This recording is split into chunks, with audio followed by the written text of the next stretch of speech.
Bueno, muy buenos días. Es un gusto para la Fundación Escarpeta Géneco arrancar el ciclo de Transformando Destinos, un espacio que tenemos diseñado para que la ciudad, la región y el país retomemos una discusión que creo que es básica, elemental, pero no deja de ser noble, y al no dejar de ser noble, no deja de tener un propósito mayor, como todo lo noble, y es volver a hablar de educación, maestra. Creo que Colombia ha perdido ese diálogo sustantivo de para qué educarnos, para qué educar y qué propósito tiene para un país como Colombia educarse. Y entonces Transformando Destinos tiene esa noción, ese alcance de que podamos con personas como usted, con trayectoria, con vocación y con amor por la educación y por el arte, poder llegar a transmitir, a generar inquietudes, pero también a transmitir experiencia y conocimiento. Entonces estamos con el deseo de recuperar 3 dimensiones que creemos nosotros que en la educación, quienes estamos involucrados directo o indirectamente, hemos perdido. Una es la dimensión humana. Creo que al maestro se le da un lugar tan técnico e instrumental que se ha perdido la visión de que el maestro es una persona, y como persona tiene unas dimensiones de sentimientos, emociones, necesidades, expectativas, sueños, pero también frustraciones, y lo vemos solo como la máquina de producir estudiantes y producción en serie, ¿no? Además porque ahorita eso es una producción que no amerita ni siquiera reflexionar mucho.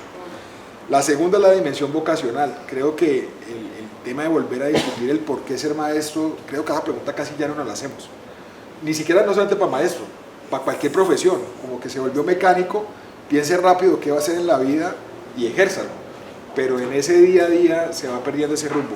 Y la tercera sí es la profesión en sí misma, porque o los instrumentos de planeación o las presiones que tenemos por medio de los diferentes entes de control o del ministerio, etcétera, etcétera, va haciendo que nos mecanicemos aún más como sociedad al respecto. Entonces este tipo de espacios busca eso, que recuperemos cosas tan nobles como preguntarnos el para qué y el por qué educar. Y bueno, pues digamos que tenemos un espacio como este que creemos que podemos empezar a construir ese diálogo, y pues estamos arrancando este ciclo con nada más y nada menos que la maestra Mari Hueso. Es un referente para propios y extraños creo que de estas inquietudes que tenemos nosotros como fundación, y compartiendo ahorita con el público asistente, que son colegas, todos ellos maestros, también soy maestro, pues respecto a qué hacer maestro. Aquí viene, yo quiero que tengamos una conversación, esto no va a ser una entrevista, entonces como conversación, esto es como cuando le dice la Fiscalía a uno de su versión libre, ¿cierto? Tan de moda la Fiscalía últimamente en Colombia. Entonces, maestra, su versión libre de quién es Mari Hueso. A ver, Mari Hueso es una maestra, eso sí. Siempre es lo primero que digo y de lo que yo siempre me he sentido y me sentiré orgullosa de ser una maestra. Lo demás, que es Mari Hueso, viene por añadidura. Entonces soy una maestra del Pacífico colombiano, una mujer negra que nació en Guapicauca, está radicada en Buenaventura, bueno, entre Buenaventura y Cali, porque bueno, Cali es como el punto referente para uno irse para cualquier parte del país o del mundo. Entonces me mantengo también mucho aquí en Cali. Y bueno, soy maestra, poeta, escritora, narradora oral, gestora cultural colombiana. Pero principalmente soy maestra. Muy bien. ¿Y cómo o qué le hizo a usted encontrar la vocación de ser maestra? ¿Cómo fue su historia de vida para llegar a ese rol? Para llegar a ser maestra, la verdad que no sé. No sé, pero en Guapi había, lo primero que uno estudiaba era eso, ¿no?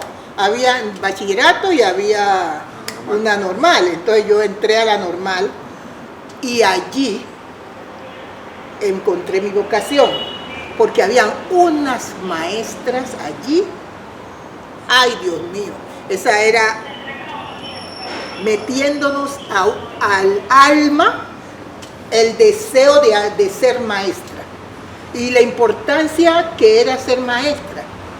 Es que ustedes Si se ponen a dimensionar lo que es ser maestro, casi no hay una palabra para poderla calificar o para decir maestro, hasta ahí puede llegar usted. El maestro es todo para el ser humano. Todo, todo, todo, porque nosotros nacemos sin saber nada. Lo único que nosotros sabemos es llorar, porque es lo primero que hacemos cuando nacemos. Eso no nos lo enseña nadie, pero de ahí en adelante todo ha sido enseñado. Que tengamos más facilidad para los conocimientos, listo, pero todo hay que enseñarlo. Lo único que nos enseñó fue a llorar. Lo primero que hace uno es ¡ñe, ñe, ñe! Y si no es así, hay que golpearla duro para que llore, porque está muriendo, nació ahogándose. Entonces, eso es para que ustedes miren la importancia que es ser maestro. Nosotros somos los encargados de formar, de hacer que los estudiantes o que los niños o los jóvenes tomen conciencia. La responsabilidad nuestra es tan grande que no la valoramos en su extensión. Resulta que en mi época lo que el maestro decía, eso era como si fuera la Biblia, eso no tenía reversa. Era sagrado. Sí, así que el papá iba a decirle a uno que así no era. No, pero la maestra me dijo que era así, pero no, la maestra se equivocó. No, uno no entendía eso, porque el maestro no se equivocaba.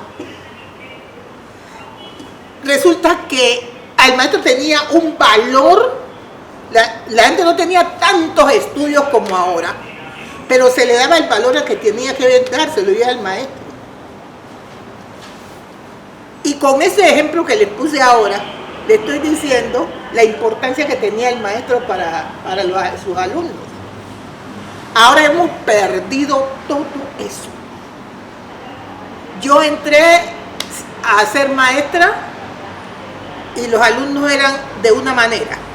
Y cuando salí del colegio como tal, ya eran otros.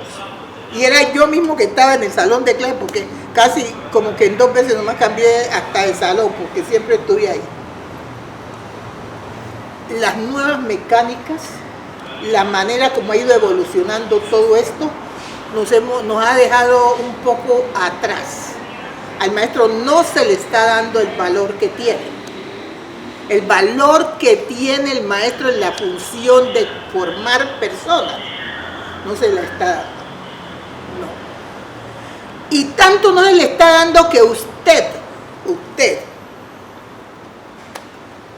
llega a su hijo y le dice que la maestra me regañó, inmediatamente llega en el viaje de la maestra. Si no la llaman, la van a buscar. ¿Usted por qué me regañó a mi hijo?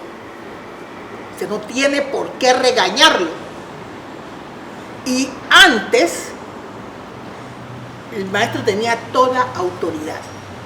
Quitemos el asunto de que se le pegue al niño, pero tenemos que, en la formación, nos toca regañar, nos toca llamar la atención, porque no siempre hacen las cosas bien. Entonces tenemos que tener la autoridad para decirle, no haga esto, no vuelva a hacer eso, que eso es malo. En cuanto a lo ético, en cuanto a lo moral, en cuanto a lo emocional, en cuanto a lo afectivo, porque tenemos que trabajar todos esos ángulos, tenemos que tener directrices para todo eso en el aula de clase. Es que ser maestro no es simplemente llegar y coger mi tiza o mi marcador y decir que 2 por 2 son 4, o decir que las palabras se dividen en sílabas. No, tenemos que formar, tenemos que ser los hombres de mañana. Que sean contestatarios, sí, claro. Hombres que analicen, que piensen. Todo eso lo tenemos que hacer los maestros. Entonces, cuando las generaciones se descarrilan, la base estuvo mal. Y esa base, ¿quiénes somos? Nosotros. ¿Y nosotros por qué? Porque los niñitos ahora nos los entregan de 3 años. De 3 años que no saben ni siquiera, algunos no saben ni decir mamá bien. Hay que darle tetero, hay que cambiarlo desde ahí. Y entonces cuando ya son los grandes hombres, a ver, ¿cómo quedamos nosotros? Porque no es la misma maestra, pero ha ido pasando de maestra en maestro, de acuerdo a los grados que van, pero siempre con maestros ahí. Entonces nosotros vemos a dónde están las falencias de los estudiantes. Y además hay que escribir en un libro, ¿no? Cada estudiante, uno tiene que escribir qué clase de estudiante es, cómo lo recibió y cómo lo entrega. El siguiente maestro tiene que leer eso para saber cómo lo va a tratar, porque todos no son iguales. Pero usted ha dicho dos cosas que tienen que ver con esa pérdida de... Usted mencionaba, el maestro ha perdido valor en su rol ante la sociedad Sí, y claro, dentro de la institución. Cuéntenos en sus inicios, cuando empieza a ser maestra, ¿qué significado tenía el maestro, no solamente para el estudiante, sino en la institución? El eslabón perdido. Lo encontré. Muy bien. ¿Qué lugar ocupaba el maestro en ese momento en la comunidad, en la institución y por supuesto en la relación con el estudiante? Versus cuando usted sale ya del magisterio, ¿y qué lugar termina usted ocupando en ese momento para la comunidad, la institución y con el estudiante? Cuando yo empecé, el maestro formaba parte de todo, inclusive de la comunidad. Cualquier cosa que se iba a hacer en la comunidad había que invitar al maestro, y el maestro formaba parte y tenía que dar su concepto, ¿no?, al respecto. Entonces era muy escuchado el concepto del maestro. Los estudiantes escuchaban lo que el maestro decía, porque si el estudiante se comportaba mal en el colegio y si era con la profesora y los papás se daban cuenta, o si uno llamaba al papá, el papá lo iba a regañar y le iba a pegar si era preciso. Entonces con el maestro no se mete uno, porque el maestro es respetado, es su segundo padre o madre. Entonces digamos que el contexto de la forma como la sociedad ha ido teniendo sus cambios, parte del ejercicio de la sociedad es haberle quitado esa autoridad, como bien usted lo advierte, pero también, digamos, dejando solo al maestro como con una figura instrumental de usted solamente debe enseñar contenidos determinados por las materias y no la formación integral humana. Que eso es lo que uno ha buscado siempre, integrar al hombre o a la mujer para un futuro. No es simplemente enseñarle, como le dije, lo por 2 en 4, porque además de eso hay muchas otras cosas. Y como también le dije, los niños entran de 3 años y ya cuando salen ya alguien es con doctorado. Entonces casi toda la vida, muchas veces no se encuentran con los papás. Salen por la mañana y algunos papás los organizan para que salgan al colegio. Y ya por la noche cuando llegan, o el niño está dormido o los papás no han llegado. O llegan y ya para dormir. No hay ese tiempo, algunas veces ni de charlar, ni de conversar. Porque están cansados los papás, porque los niños ya tienen sueño. Y las cosas se distraen. Entonces la educación se debería encargar al maestro, básicamente porque en el colegio, en la escuela, es donde más ellos permanecen. Pero ahora ya no tenemos autoridad, porque la evolución, como ha evolucionado el mundo, entonces el maestro también lo han ido sacando y hay un poco de papeles que hay que llenar, un poco de cosas que hay que hacer como maestro, y lo esencial, como lo básico, como que la gente tiene una idea, pero a la hora de plasmarla como que no es, a mí me parece que en muchos casos no está dando resultados. Maestra, y en su caso la cultura, ¿cómo le sirvió a usted como herramienta para poder contrarrestar todo eso que estaba viviendo?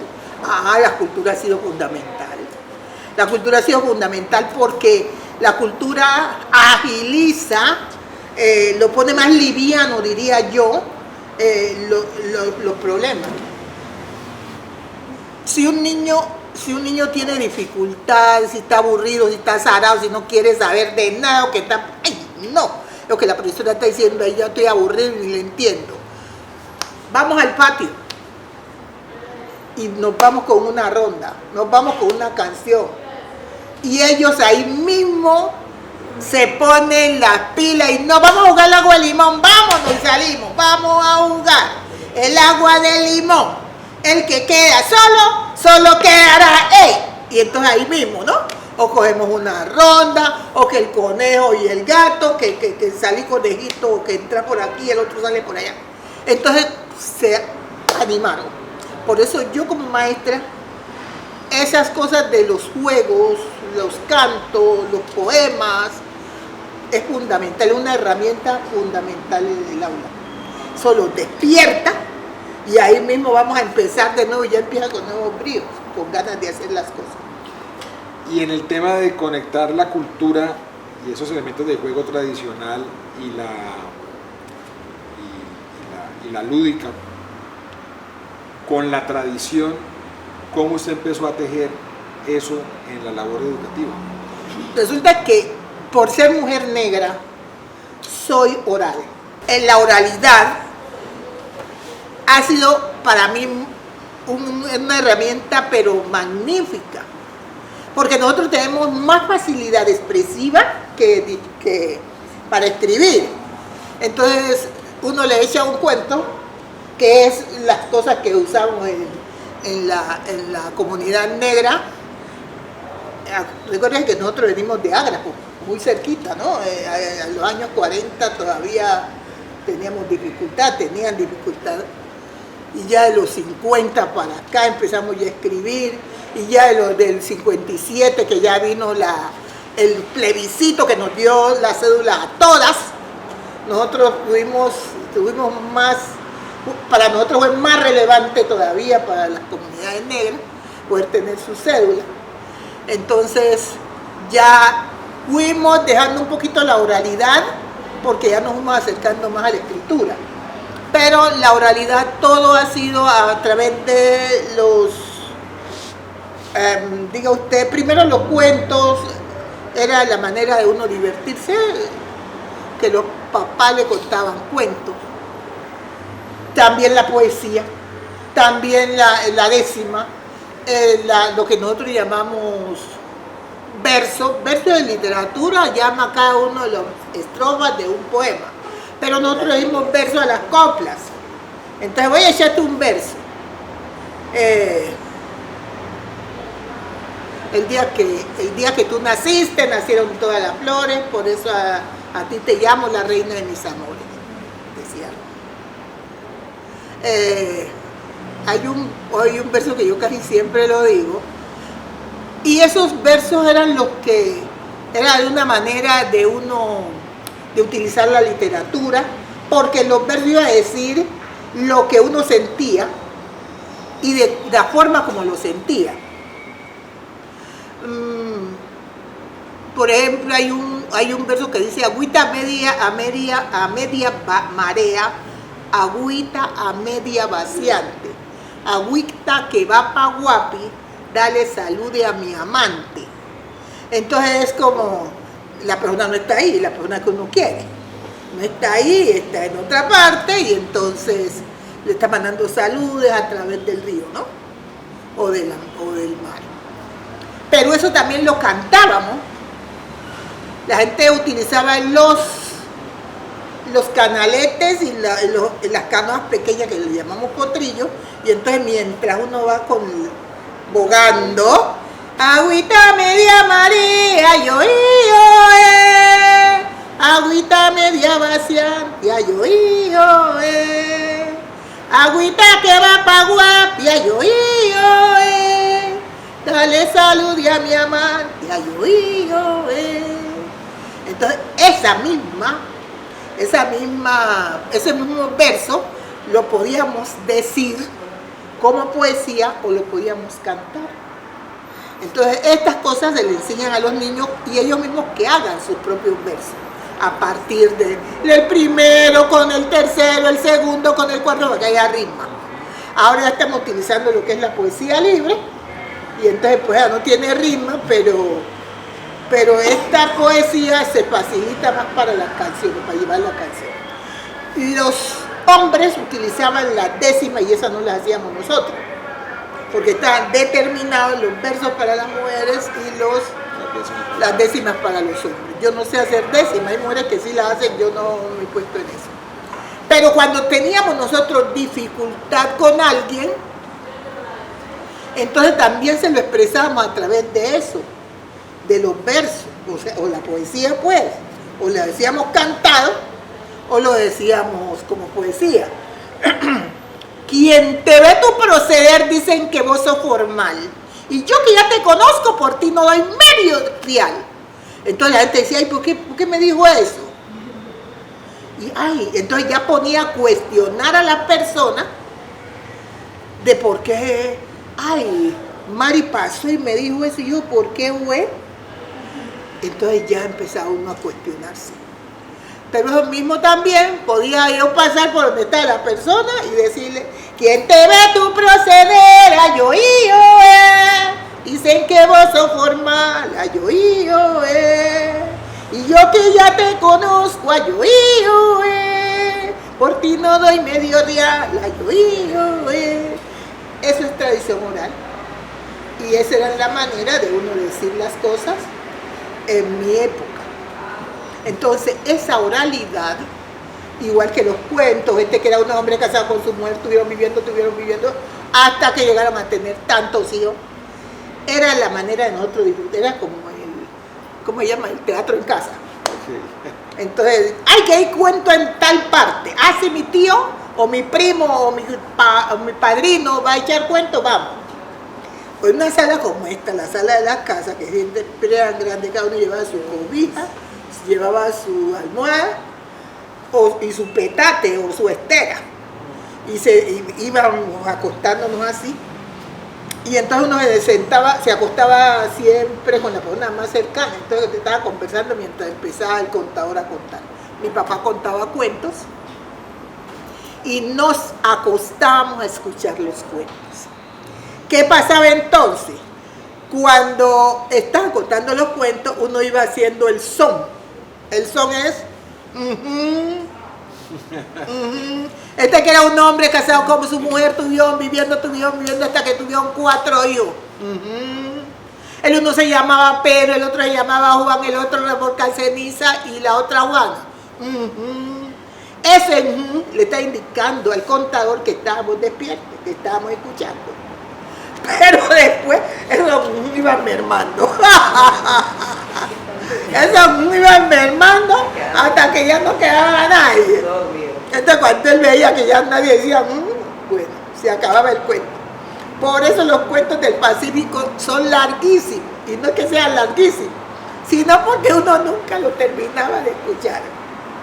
Porque se iba durmiendo. Entonces era como arrullarse uno con eso.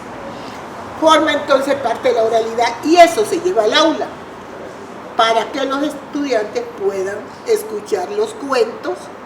Ya no es para acostarse ahí, pero uno dice cuentos más livianos que los pueda terminar.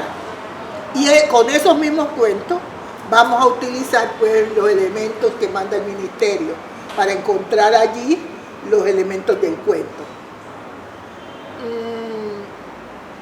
Eso entonces hizo después que yo empecé a escribir cuentos. ¿Usted empezó con producción de cuentos? No, con poesía. Con poesía. Empecé con poesía porque que es una muy buena herramienta en el aula. Se la recomiendo. Y ahora les digo por qué. Empecé con poesía y ya vieja, a los 43 años, porque se murió mi esposo. Mi esposo le dio un cáncer y no duró 3 meses desde que le descubrió en el páncreas, y eso lo cogió y lo desbarató en parpatada. Entonces, nosotros teníamos 20 años de casados ya, pero vivíamos muy bien en cuanto a la relación, al afecto. Entonces yo no alcancé a asimilar eso, pero cómo se me va a morir, y yo me quedé pues de una pieza. Ese señor Yo no sabía ni siquiera dónde pagaban los servicios, pues, porque él le encargaba de todo, inclusive de la comida. Se acababa el mercado y él era que iba o quería comer algo que íbamos a cambiar de lo que iba a la tienda y iba por lo que necesitaba. Yo sencillamente lo iba a cocinar, pero después se muere. Yo no llegaba a la tienda y me paraba y el señor de la tienda me decía: vale tanto. Como él ya sabía qué era que mi esposo compraba, entonces yo llegaba y me paraba allí y el señor cogía y me sacaba las cosas y me decía el valor. Es que yo cogía lo que me daba el tendero y me lo llevaba, porque no había ni eso. Entonces se muere mi esposo y yo quedé mal, supremamente mal. Estaba estudiando, estaba en el tercer semestre en la universidad y tenía los hijos pequeños. Este tenía 10 años, la otra tenía 13 y yo no sabía entonces qué destino era que iba a seguir. A asumir pues ese rol de papá, de mamá y de cabeza de familia. Y me dio muy duro. Entonces yo me acostaba. Siempre he tendido a dormir tarde porque a mí me ha gustado mucho leer. Me gustó mucho leer. Desde siempre. Entonces, aunque no había estudiado, yo leía. Y eso me dio mucho, tuve mucha competencia para hablar de cualquier tema y la gente creía que yo estudiaba y mentira. Pero como leía tanto, eso es importante. Es que yo les sugiero que lean y lean mucho. Porque uno no termina de aprender nunca. Entonces nos poníamos a leer, yo leía en voz alta para que él escuchara. Entonces los textos nos los leíamos los dos. Yo leyendo y él escuchando. Y él me decía: ay, yo, ya, vámonos a acostar ya que ya está tarde. Ay, sí, andate vos más adelantico que yo ya voy. Más adelantico que yo voy. 3, 4 de la mañana. Y yo entraba en 4 patas a casas de madera para que él no me fuera a escuchar, porque suena, y ran, alguien me subía de ladito pues en la cama. Yo de pronto él se movía, pero ahí estaba. ¿Y vos qué hora entrar? Ah, yo despuésito que vos te fuiste, yo me acosté, pero ya estaba dormido. Mentira. Yo leía mucho, eso es importante, leer bastante. Entonces, la falta de él, la angustia de haberlo perdido, el miedo y la angustia de criar unos hijos sola y enfrentarme a la vida y poder sacar mis hijos adelante, hicieron que yo empezara a escribir. Ese fue su camino para subsanar el dolor, para tramitarlo. Sí, ese fue es la forma del sanamiento que tuve, escribiendo poesía. Entonces empecé a escribir poesía donde lo involucraba a él. No sé por qué las tardes están tan apagadas. ¿Por qué en el horizonte ya no columbro luz? Las calles están solas, no veo un peregrino. La casa está vacía porque me faltas tú. El sol está brillante con destellos dorados, como si fueran trenzas en un inmenso mar. La gente a mi lado que va despreocupada no mira mis tristezas desde su felicidad. Contrastes de la vida se ven a cada paso. De acuerdo al momento en que nos toque vivir, unos ven el camino despejado y brillante, otros oscuro y negro, todo en el porvenir. Quisiera que pudieras, aunque fuera un instante, salirte de la tumba y llegar aquí. Entonces mi alma henchida de felicidad radiante volaría el cementerio y te quedarías tú aquí. Inútil es decirte lo mucho que te amo.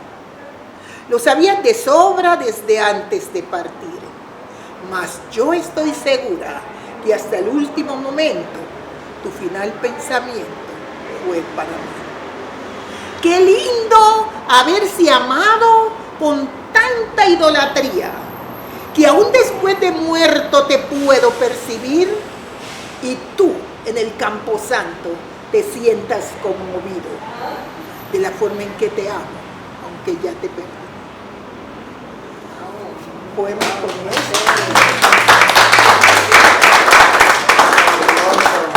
Los que empecé a escribir a partir de la muerte de él. Entonces, estuve escribiendo eso como un lazo de 4 años, poemas que todos tenían que ver con él. Pero le cuento que yo no sufría todo el tiempo. Yo sigo recordándolo todos los días recuerdo a mi esposo. No hay día que no lo recuerde. Si he tenido amigas que me dicen, bueno, ¿y tu esposo dónde es que está? Que vos me hablas de él y no, y nunca me lo habéis presentado. Ay, está muerto. Pero yo siempre lo nombro. Vivimos muy bien. Tengo muy buenos recuerdos de él. Entonces yo dije, así no estoy bien. Suspendí la escritura de poesía. Porque dije, el dolor es que no lo recuerde, sino que no me duela. Pues ya no hay remedio, ya qué. Entonces suspendí eso y empecé después, a escribir sobre mi gente, sobre mi tierra y sobre mi mar. Entonces ya empecé a escribir sobre el Pacífico, sobre la gente negra, sobre el mar. Y entonces ahora sí agarré la otra parte de la poesía y no volví a escribir de él, sino después, 11 años después. ¿Y qué lo suscitó? No sé por qué me dio por escribir esos poemas, que utilizaba como herramienta en el aula de clase, para que los muchachos empezaran a aprender a leer, a declamar y a escribir poemas. Porque es que hay que leer, tienen que escuchar, y entonces eso hace que también les dé deseos de escribir ellos, para fomentar la creatividad o el amor por la poesía. No se puede fomentar el amor por la poesía si no la leen o si no la escuchan, si no lo miran a uno. Entonces, que lee esa poesía y la dice, no, hay que leérsela, hay que hacer que ellos la escuchen, hay que ponerle el tono, el timbre, ponerle las ganas declamada, hay que la géstica, los movimientos tienen que ir compasados entre lo que se dice y porque el cuerpo también comunica. Entonces tenemos que hacerlo de esa manera para que nuestros estudiantes también sientan deseo de aprenderse los poemas, de declamarlos. Pero mi herramienta, ¿cuál era? Mi herramienta era que desde pequeños es importante que ustedes le enseñen a sus estudiantes a decir poesía. ¿Por qué? Porque la poesía les va a permitir hablar en público. Primero con el grupo, pero uno no va a creer que con el grupo no le da pena. A uno le da pena con el grupo, hablar ahí. Entonces, que yo me la sé, pero yo no voy a decir porque me da pena. Pero hay quien dice, no, a mí no me da pena, yo voy a decirla. Ese niño que empieza a decir poesía aquí, en el grupo con los compañeros, después cuando en el colegio le dicen a usted, necesito que nos dé un número, que vamos a izar la bandera, qué número es el que usted con qué número va a participar. Y ahí mismo usted se acuerda de su estudiante que sabe decir el poema. Con tal cosa. Entonces cuando es la hora, el estudiante va a decir el poema y no se equivoca, uno está con el corazón en la mano, asustado, pensando que se puede equivocar. Y cuando uno ve que dice el poema bien dicho y sin equivocarse, cuando termina uno se lo quiere comer y abrazar y felicitar. Llegan a la casa y exactamente es lo mismo. La mamá los ve y si estaba allí, no, pues la felicidad. ¿Sí? Entonces se está estimulando el niño. Luego que en el colegio hay que sacar el personero. De este salón, ¿a quién vamos a colocar de personero? Inmediatamente todos los mismos compañeros dicen, no, Juliano de tal, porque él no tiene pena. Él sí no tiene problema de decir las cosas. Entonces va ese niño a candidato a la personería. Y gana porque los compañeros votan por él, porque saben que él va a defender la causa de ellos. Y después, diga usted el día del grado, que quién va a decir las palabras de despedida. Ah, no, fulano de tal, porque yo sí no. Entonces él, y ya la comunidad empieza a verlo. Cuando la comunidad lo escucha, dice, ay caramba, este muchacho como que tiene madera, ¿no? De líder.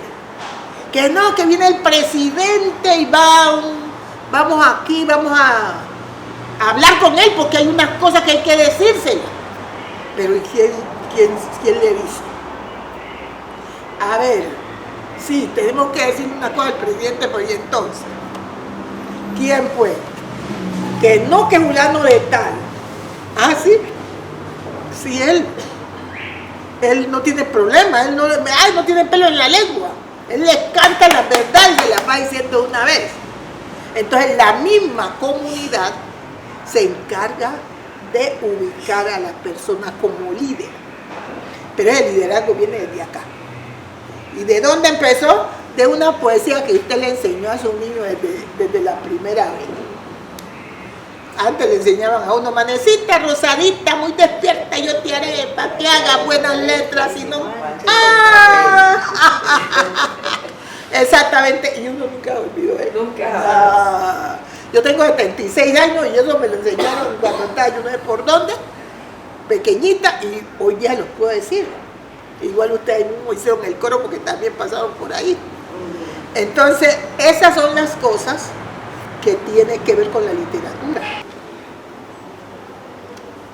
La poesía ahí la entiendo como una estrategia de enseñanza y aprendizaje donde se da una herramienta de lectoescritura, de habilidad oral, de exposición, de capacidad de argumentar, de la posibilidad de que los niños y las niñas tengan seguridad en sí mismos, ganen esa confianza, autoestima.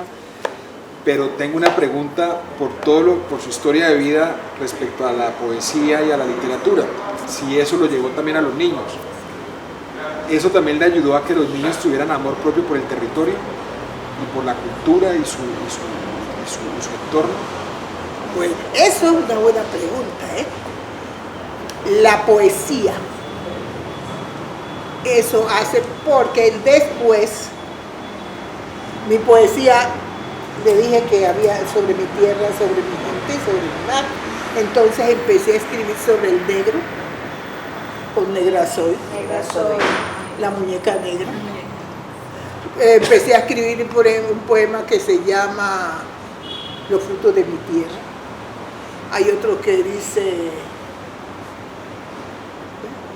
no sé, dice el poema que es uno de los más icónicos también, si Dios hubiese nacido aquí. Hay otro que dice, ay, que voy a ver el poema. Bueno, y empecé a involucrar los elementos constitutivos del Pacífico, con la gente del Pacífico.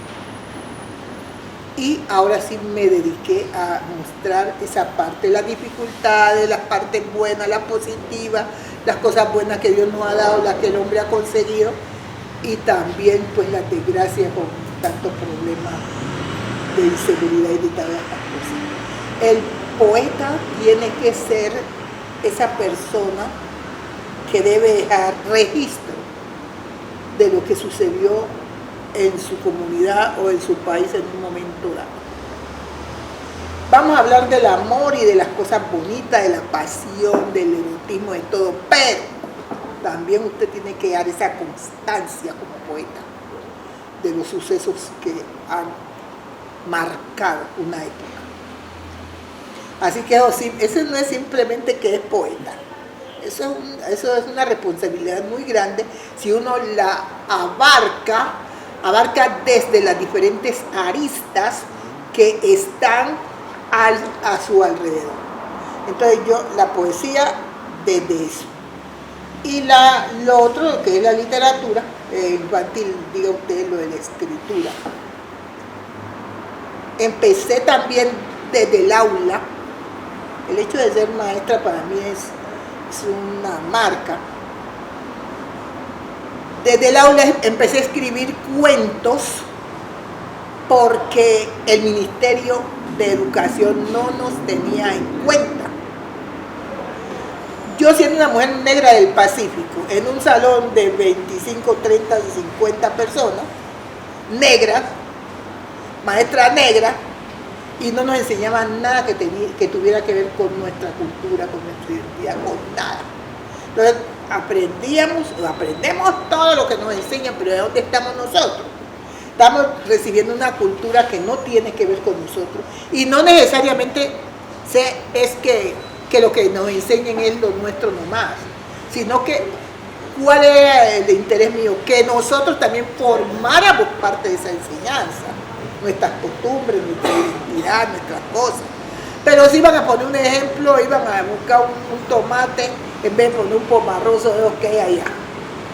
Iban a buscar la papa en vez de buscar la papachina. Entonces, pues ya, ¿a dónde estamos? Y por eso empecé a escribir cuentos de niños negros ilustrados, para que los niños se pudiesen ver y reconocerse en los textos, y los no negros también nos pudieran ver desde nuestros textos.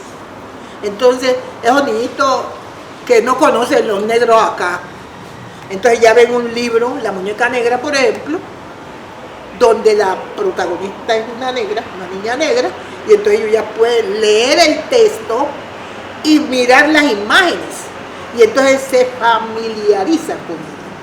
Entonces los niños negros también están en los textos, en los libros. Eso fue mi objetivo de escribir literatura infantil. Entonces ahora de todas partes, yo vengo llegando de Chile, que es un país que no hay poco negro, y la gente emocionada, que cómo hacían para conseguir esos libros y todo eso, porque es que tenemos que ser incluyentes. Nosotros, para ser un gran país, una de las cosas es que ustedes saben que este país tiene 5 regiones naturales, y si ustedes como maestros empiezan a mirar, cada una región es diferente y estamos en el mismo Colombia, y muchas veces la divide una quebrada o un río, pero son diferentes, y diferente es la costumbre, diferente es la forma de vida, hasta el habla. Yo no hablo como una antioqueña, nunca, porque ay, esa mujer tiene que ser del Pacífico. No, la forma como hable y así duro es del Pacífico. Pero si usted es una niña antioqueña, ahí mismo, usted dice, este no es del Pacífico, este tiene que ser antioqueña o es del eje cafetero, porque ellos tienen, como era el mismo departamento, o lo que pasa es que lo dividieron en 3. Hasta que yo era niña, era el mismo, el Gran Caldas. Entonces, nosotros también desde la literatura tenemos que marcar esa diferencia, pero que todos la tienen que ver, todos tienen que conocernos, porque estamos en el mismo Colombia, formamos parte de él. Entonces, por eso empecé a escribir desde el aula con mis alumnos. Por ejemplo, yo tengo un libro que se llama La Niña en el Espejo, y esos protagonistas son de carne y hueso. Los nombres, ni siquiera le quité los nombres. Rocío ya me dijo que le iba a pagar por darle el nombre, mejor dicho, lo estaba desgastando. Alba Rocío, ese nombre no lo tenía sino ella. La mamá hizo una combinación de un hermano que se llamaba Álvaro, que murió, y Rocío, una hermana, la hermana pequeña de ella. Entonces la hija le colocó Alba Rocío. Ya me dijo que su nombre, que no era común. Rocío es común, Alba también, pero en los dos unidos no es común. Ya me está diciendo que le tengo que pagar por el desgaste de su nombre. Estaba haciendo tercer año de primaria cuando yo hice ese cuento en el aula de clase. Y después, entonces, años después, lo publiqué, mandé a hacer las imágenes y lo publiqué. La Niña en el Espejo. En cada uno de mis cuentos ustedes van a encontrar unos valores, esos benditos valores que se han perdido. Cuando ustedes me lean, no En primera instancia ustedes van a leer el texto, pero tienen que buscar la estructura profunda porque yo atrás, abajo yo les guardé otras cositas que necesito que ustedes las encuentren.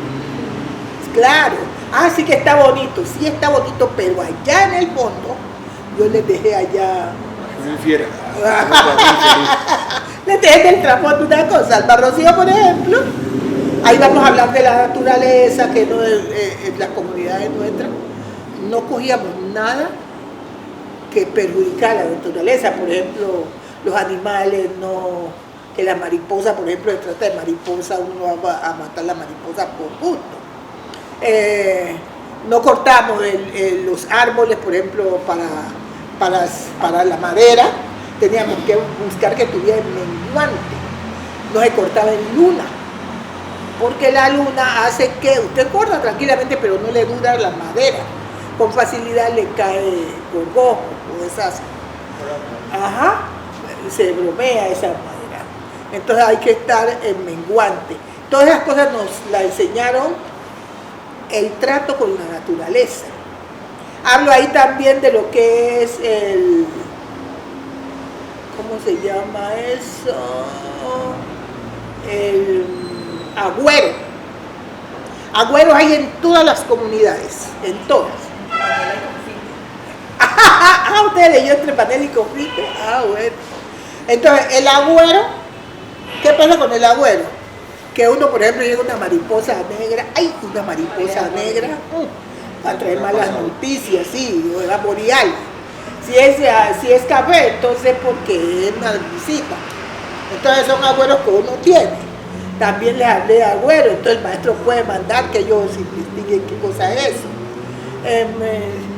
Ahí, por ejemplo, lo de la identidad, el autorreconocimiento, que es importante. La niña se mira en el espejo y se ve bonita y se ve negra, tiene un color como canela, un negro así, un negro más claro, entonces un color canela, y ella se mira, que tiene hoyitos en la mejilla, en los cachetes, que tiene los ojos negros, que tiene el pelo largo y con cositas acá al final. Bueno, ella se describe, entonces una descripción, ¿qué fue lo que la niña hizo? Describirse. Pero además de describirse, se autorreconoce bonita. Yo soy una mujer bonita. Y cuando uno se autorreconoce, que es lo que más falta nos hace a nosotros, entonces ya ahora sí se va a parar y va a decir, yo soy esto. Que soy gorda, que soy blanca, que soy negra, no, me autorreconozco como soy. Que soy gorda, pues sí, yo soy gorda y yo tengo mis cualidades. Y que la gente gorda es muy alegre, muy chistoso, muy no sé qué. Entonces esa es una cualidad que tenemos y yo tengo mi cualidad. Entonces, todas esas cosas están en mis textos. Ahí hay autorreconocimiento, ahí hay el respeto por la naturaleza, ahí está lo que es el agüero, por ejemplo, en eso. En cada uno usted va a encontrar algo. Entonces, la literatura es una manera, es una marca que yo hice lo que se llama una innovación pedagógica, introduciéndole textos de niños negros ilustrados. Pero además con una intención política muy importante. Claro que sí. Eso, por eso le digo, eso no es así, eso tiene otras cosas. Lo que tiene que leerme, tienen que ponerme cuidado y además de leer, volver a leer qué es lo que ella quiso decir aquí. Entre panela y confite, por ejemplo, el respeto a los mayores. Se ha perdido ese respeto a los mayores, ahí está. Y otra cosa que había en la comunidad, uno tenía que luchar para que un viejo no le fuera a decir una maldición, una maldición de viejo, ay Dios mío, pierdas. Claro, porque la gente mayor tiene mucha fuerza en lo que dice. Y entonces si la palabra tiene poder. Y si la persona mayor utiliza ese poder porque muchacho le puso de grosero, como le pasó a Zoilo. Ese, entre Panela y Confite también, esas personas existieron. Zoilo era un primo mío, era un primo mío, y el viejo Pacho Castro también existió. Son personas que han existido. Yo he colocado personas personajes reales. Aunque le haya metido una parte al cuento, pero son reales. El viejo Pacho era en verdad que mantenía comiendo panela, y esos confites rosaditos que tienen un hilito como más subido, los de... Oye, ya se están acabando, los de anís. Sí, ¿quién de ustedes comió confite de anís? La casa mantenida en el... pero aquí quedan más ricos, yo no sé qué han hecho. Nos dicen las bananas de aguardiente. Exactamente, esas mismas bananas de aguardiente. ¿A dónde la vamos a encontrar? El viejo se mantenía en eso y ya lo tenían pillado. Así que buscando para él el viejo Pacho, hasta que Zoilo le dice, tío Pacho, le dice a Pimpa, el compañero. Pimpa era un señor que vivía al frente de mi casa, pero yo lo pongo chiquito a Pimpa. Me pareció chistoso el nombre, uno le llamaba Saturnino y uno decía Pimpa. Entonces yo he tomado nombre de personas conocidas. Y le dije a Pimpa, vamos para mi tío Pacho que nos dé panela, o que nos dé un pedacito de panela, o que nos dé un confite. Y yo, no, mi mamá me mata. ¿Quién fue que dijo que uno le podía velar bien? Uno no le podía pedir a gente vieja, y uno que velar. Entonces, no, hermano, yo no voy, vaya usted. Yo sí voy. Y fue a decirle a Pacho que le diera panela, y Pacho de panela lo quedó viendo. ¿Vos cuyo hijo es que sos? Ay, ¿qué vos cuyo hijo sos? Para irle a decir a tu mamá que vos me andas velando mi panela. Ay, mire, no le dio nada. Y se fue, siguió caminando, y entonces él le armó un sindicato. Y entonces cuando Pacho iba caminando, ¿cuántos han leído ese libro? Entonces que de pronto se dividió el grupo cuando uno que ¡Mascapanela! ¡Chupa confite! Decía la otra parte, ¡Mascapanela! ¡Chupa confite! Y se volvió un solo ruido allí, en el patio ese, en la calle, porque los muchachos, como estaban jugando, Zoilo le formó un sindicato y empezaron a gritarle hacia el pobre Pacho. Pacho se paró, los miró, los barrió con la mirada y después siguió. Y todos los muchachos, sin Pacho haberle dicho una palabra, con solo mirarlo, se volvieron nada, se volvieron de bueno. El único que lo siguió persiguiendo fue Zoilo. Entonces él se mete a la iglesia, y mientras entra a la iglesia, porque antes la iglesia tenía una pila de agua bendita, un lugar donde uno llegaba, metía el dedo y se persinaba antes de entrar, de seguir. Mientras Pacho estaba haciendo eso, se metió, Zoilo corrió y se metió bajo un anda. Cuando sacan los santos a paseo, muchas veces los dejan en el corredor allí, entre silla y silla, santos bien arreglados, pues, que le ponen esos manteles bonitos, y se mete Zoilo allá debajo. Ay, Pacho después yo dije, ay, Padre mío San Antonio, dame una limosna subiendo el río debajo de la casa, en el monte, en la calle. Y cuando llegué, sino para comer panela y chupar confite que te la doy, ay, mi Padre mío San Antonio me está hablando, pues no, que él no estaba, y él estaba solo ahí con el santo en la iglesia, y vuelve y dice, y le vuelve ahí que no para comer panela y chupar confite. Y él después queda mirándole la boca al santo a ver si lo ve que la abre, y no. Entonces él trata de mirar por debajo a ver qué sale. Corriendo Zoilo, pero como estaba ya de noche, él no alcanzó a ver quién era, pero lo maldijo. Maldijo Pacho Castro a Zoilo, y Zoilo después vino de allá, llegó a Risaralda, y ahí le pegaron un tiro sin saber quién, cómo, ni cuándo, ni por qué, y nadie lo fue a recoger ni nada. La familia, bueno, apenas le llegó la noticia que lo habían matado. Entonces, todos esos libros tienen pues Yo Solamente 2 cositas para darle la palabra a los asistentes. ¿Sí? Ella es la que me manda. Dalia, te la conociera, ¿no? Ay, ¿verdad?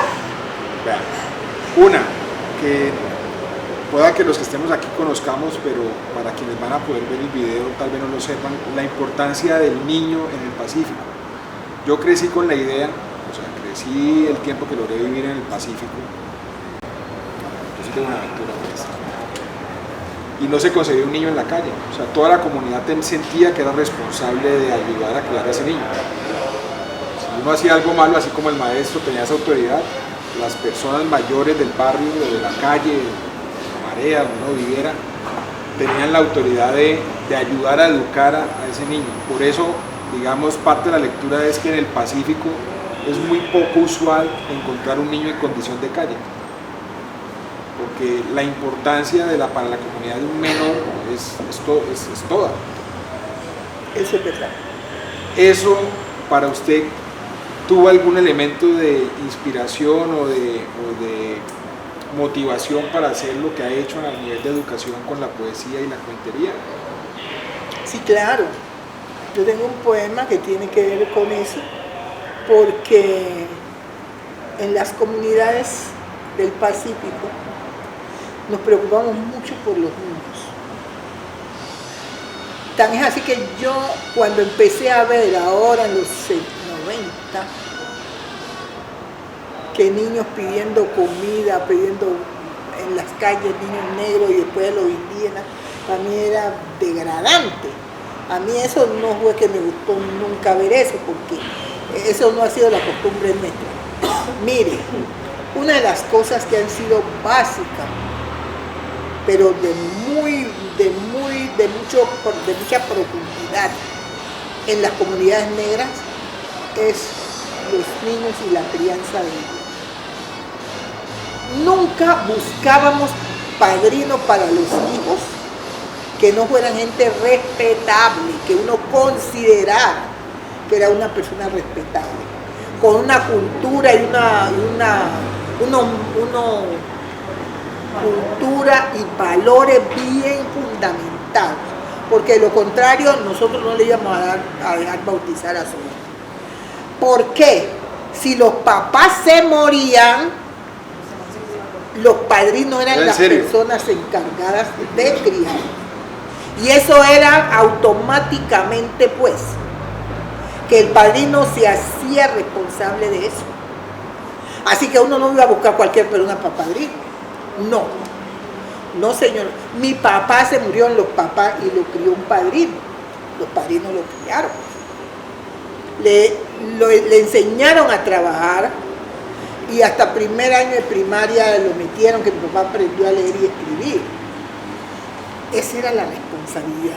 Para nosotros los niños ha sido siempre nuestra responsabilidad.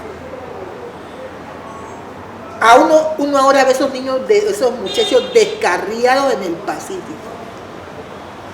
Y es una cosa nueva. Eso es lo mismo, falta de valores, la crisis de valores que hay. Porque con lo que nosotros nos criamos, eso ya perdió valor. Entonces, al perder valor, esto se ha descarrilado de una forma horrible. Los muchachos, cualquier persona mayor lo podía reprender. Cualquier persona de la comunidad, si estaba haciendo algo malo, lo iba a reprender. Y si a veces el mismo mayor iba donde los papás, regañar a su hijo, porque estaba haciendo esto y esto, y el papá ahí mismo le caía encima. Y ahí mismo el látigo con él. Y la gente no se murió, no se traumatizó. El que se traumatizó es porque iba a traumatizar. Entonces, la comunidad tenía la obligación de reprender a cualquier muchacho o joven que no estuviera actuando bien. Pero solo hago una cuña, no solo reprender, sino cuidar. Por ejemplo, si había un riesgo de que pasara algo, de proteger, o sea, no solamente reprender, sino de proteger, cuidar. Es que todo eso una cosa va con otra, una cosa lleva a la otra. Eso era automáticamente. Cuando la gente estaba pequeño, si la mamá se iba a trabajar y el niño se quedaba en casa, lo daba con otro hermano pequeño, cualquier mujer de la comunidad le daba de mamar, le daba una teta, llamaba. Porque la mamá no estaba, entonces le daban la teta para alimentarlo. El negrito tiene sueño, ¿quién lo arrullará? Tírelo en un petate o en una estera quizás. Que la mamá cogió el potro y se embarcó para la mar. Dice que a pescar cangrejo o jaiba será quizás. Y cuando el negrito despierte, ¿quién lo alimentará? Mi comadre la vecina que está dando de mamá. El niño no tiene compotas ni tetero para chupar.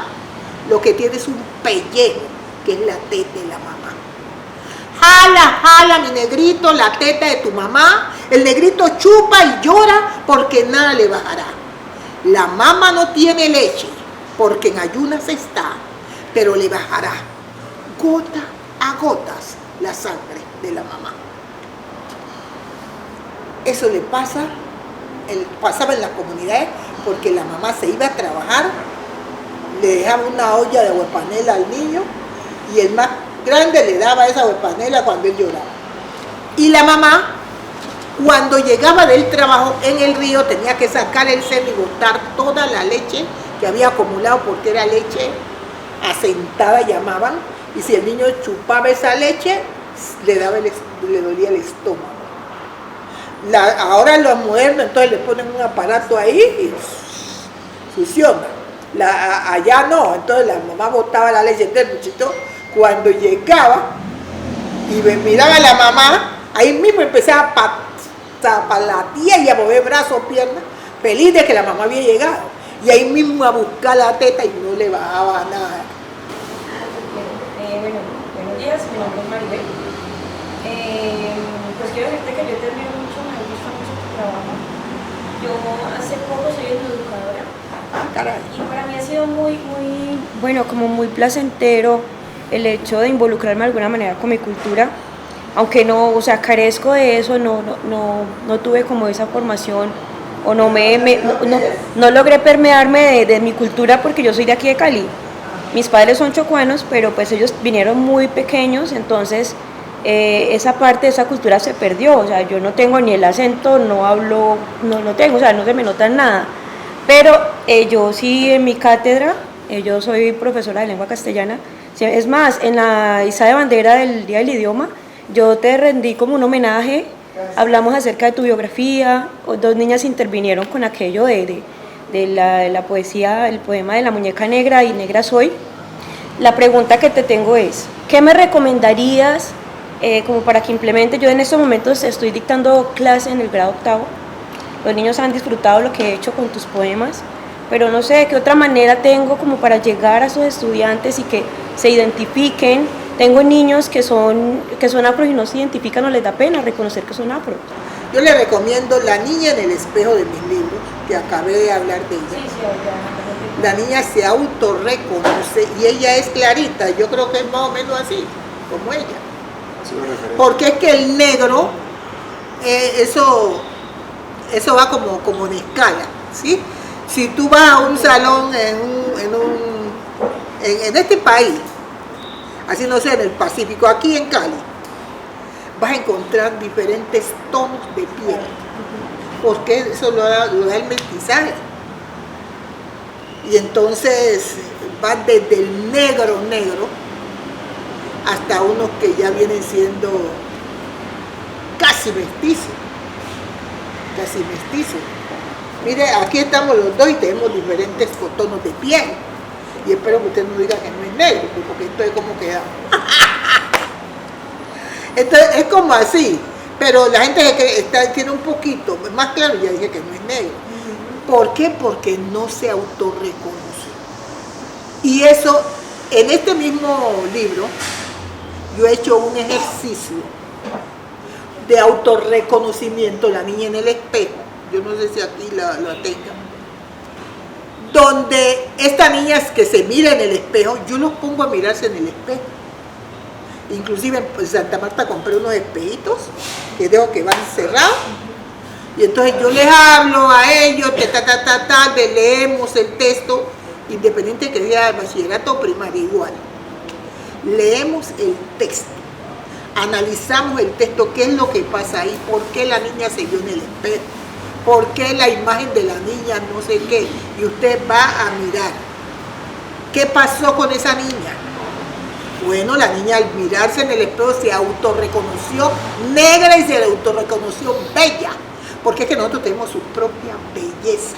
Es como tú te asumes. Si tú te asumes, los demás te asumen y ya no te vas a sentir mal por eso. Entonces, el autorreconocimiento es sumamente importante. Yo me di el trabajo de escribir ese texto. Hago los talleres con las niñas, con el espejo. Pero luego que leemos el texto, lo analizamos, entonces yo reparto los espejos, pero no digo que es un espejo. Cuando ya todos tienen el espejo, porque tiene que ser de lo que está tapado y no usted, me hace una cajita y en la tapa de la cajita le pone un espejito. Le pega ahí un espejito.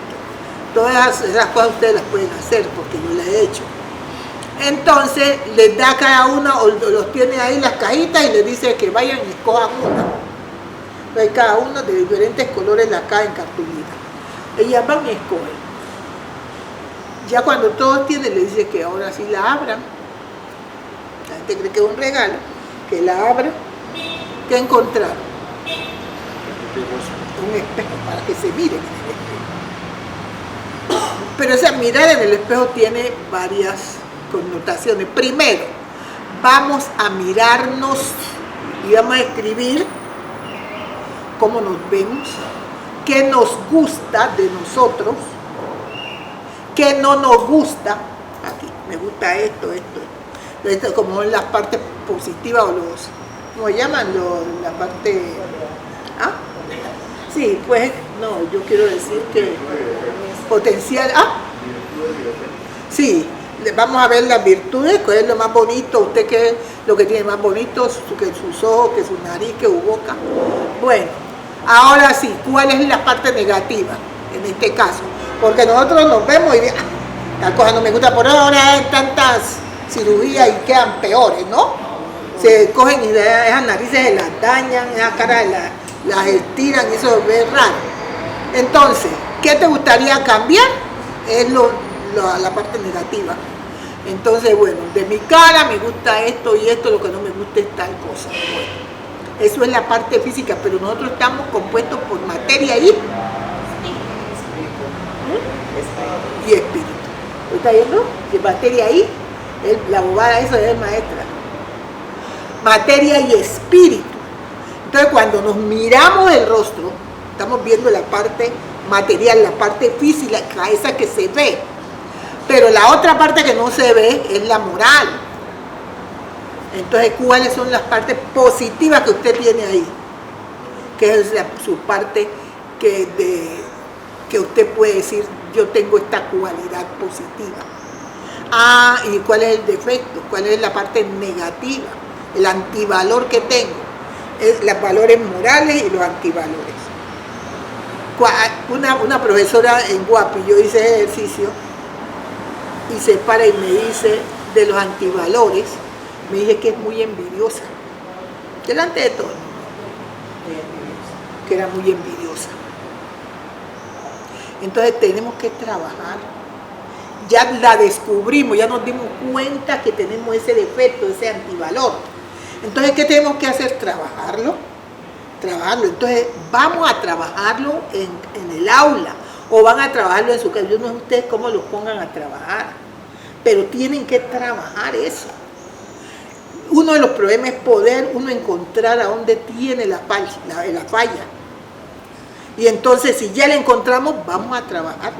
La Universidad ICESI está haciendo un trabajo muy importante. Aurora, hoy ministra. Ajá, con Aurora.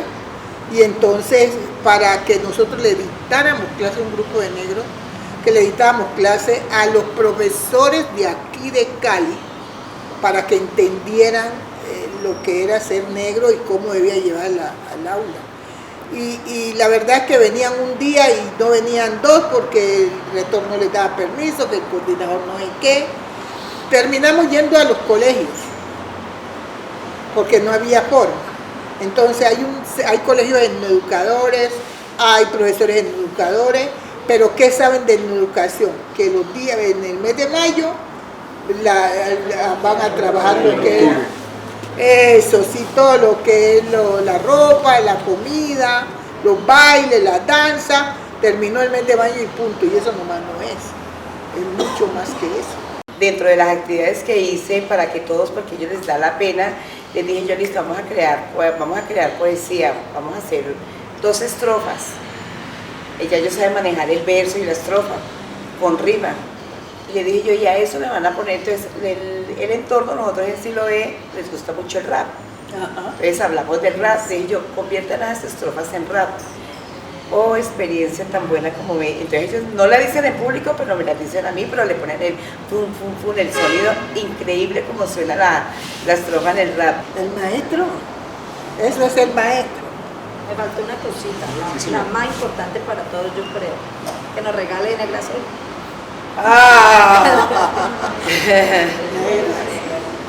Negra soy. ¿Por qué me dicen morena? Si moreno no es color. Yo tengo mi raza y es negra. Y negra me hizo Dios. Y otros enredan el cuento llamándome de color.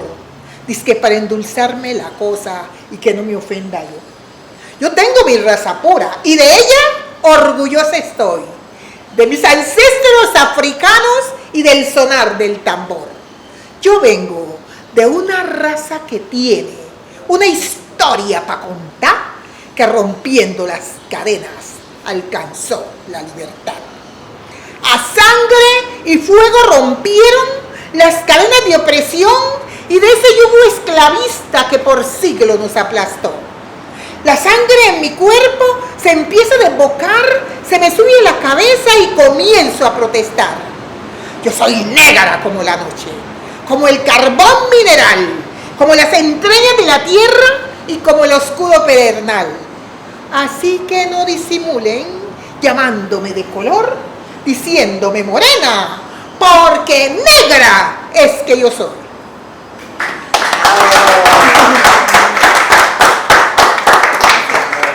Con ese poema de la maestra Mari cerramos este primer ciclo de conferencias, agradeciendo su asistencia y participación. Y bueno, nos estaremos encontrando en próximas oportunidades durante este año. Maestra, muchas gracias. A usted por invitarme. Muchas gracias.